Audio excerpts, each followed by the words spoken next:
Mga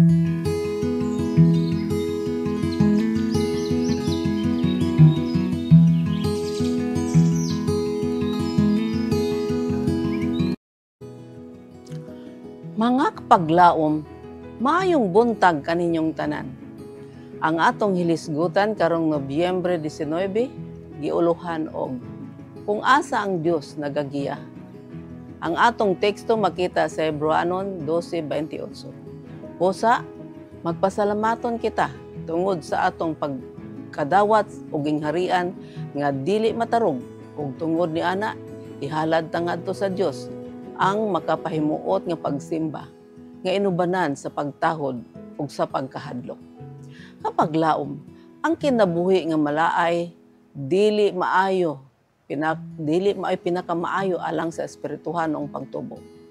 Ang uban makakabot sa pinakataas nga sukdanan sa pagkakristohanon, pinaagi lamang sa pagbag-o sa kasagara ang anay sa mabutang sa iyang kinabuhi. Sa dihang ang Dios magasangkap sa tao, iyang nakita nga ang kausaban kinahanglan alang sa iyang kalampusan sa pagtukod sa iyang kinaiya, busa iyang baghuon ang hapsay nga sulog sa iyang kinabuhi. Ang Dios nakakita nga ang magbubuhat nagkinahanglan og mas suod nga pakig-uban kaniya, busa iyang bulagon siya gikan sa iyang mga higala ug mga kaila. Sa dihang iyang giandam si Elijah sa pagkayab, iyang gibalhin siya gikan sa usa ka dapit ngadto sa laing dapit aron nga dili siya makapuyo sa kaharuhay ug sa ingon mapakya sa pagdawat sa espirituhanong gahom ug kini mao ang laraw sa Dios nga ang impluwensya ni Elijah kinahanglan mahimong gahom aron sa pagtabang sa kadaghanan. Himua nga kadtong wala gitugutan sa pagpahulay sa kahilom nga unta kinahanglan nga kanunay nga magalihok.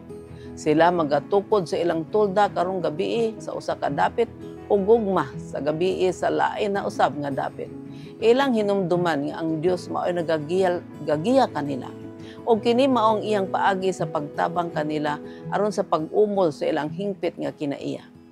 Sa tanang pagbag-o nga kinahanglan kanato nga buhaton, ang Dios kinahanglan natong ilhon nga atong kauban ug atong saliganan. Daghan ang walay alamag kung unsaon pagbuhat alang sa Dios.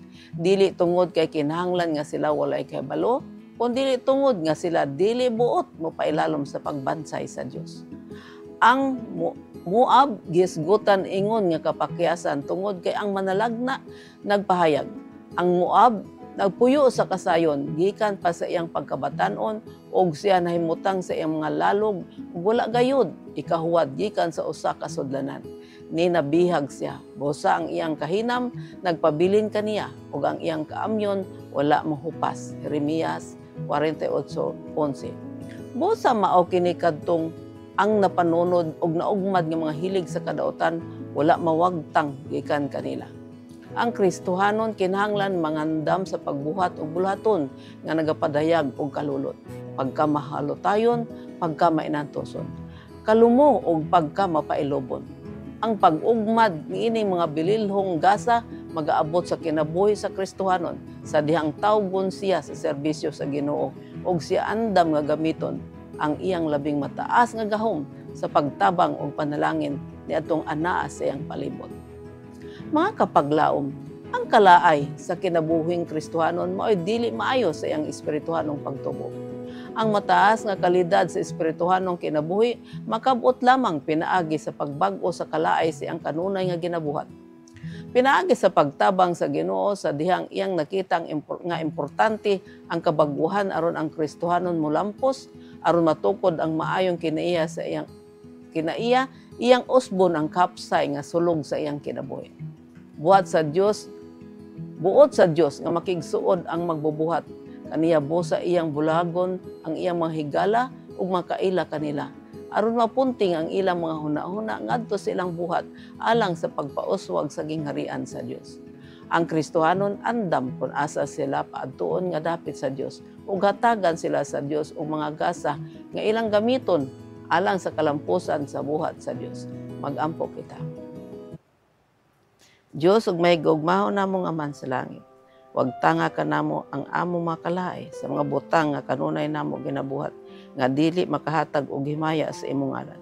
Giyahi kami Ginoo nga mahimong mga matinud-anon nimo nga magbubuhat. Puni kami sa mga gasa nga langitnon aron mahimo kami nga makatabang ug mahimong panalangin sa uban. Sa ngalan ni Hesus. Amen.